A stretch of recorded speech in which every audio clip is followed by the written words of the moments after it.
এই যে এখানে আমার সমস্ত সবজি ভাজা হয়ে গেছে।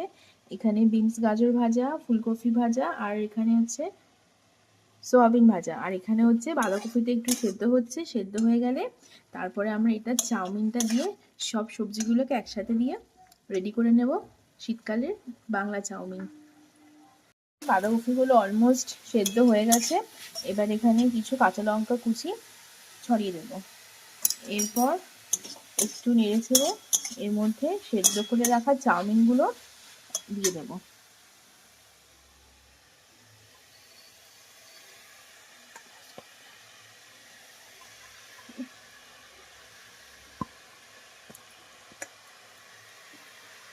দিয়ে দিলাম সব চাউমিনগুলো। এবার একে একে একটু নেড়ে ছেড়ে সব সবজি ভেজে রাখা সবজিগুলোকেও দিয়ে দেব।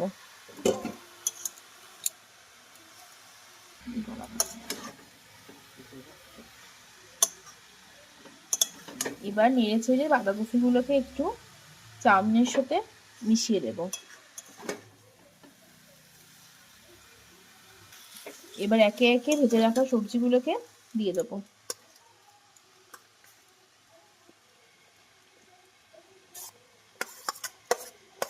গাজর বিনস চলে গেল, তারপরে সয়াবিনগুলো দিয়ে দিলাম,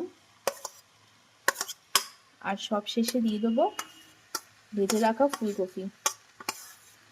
এই ফুলকপির স্মেল আলাদাই একটা স্বাদ বাড়িয়ে দেয় যে কোনো রান্নাতেই।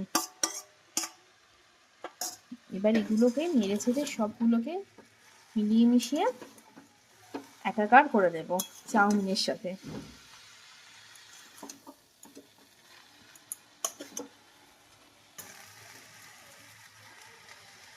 লেগে গেল।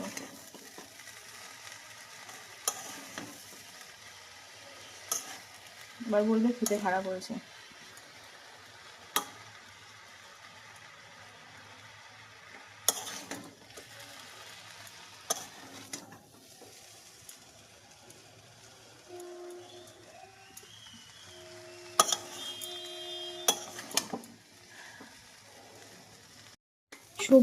সবজিগুলো যাতে ভালোভাবে মিশে সেই জন্য চাউমিনটাকে দুভাগে ভাগ করে দুভাবে আগে সবজিগুলো ভালোভাবে সব মিশিয়ে দেন পুরোটা আবার একসাথে দেওয়া হবে।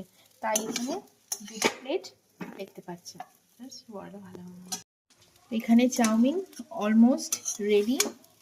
জাস্ট একটু 2-3 মিনিট নাড়াচাড়া করে রেডি হয়ে যাবে খাওয়ার জন্য বাংলা চাউমিন।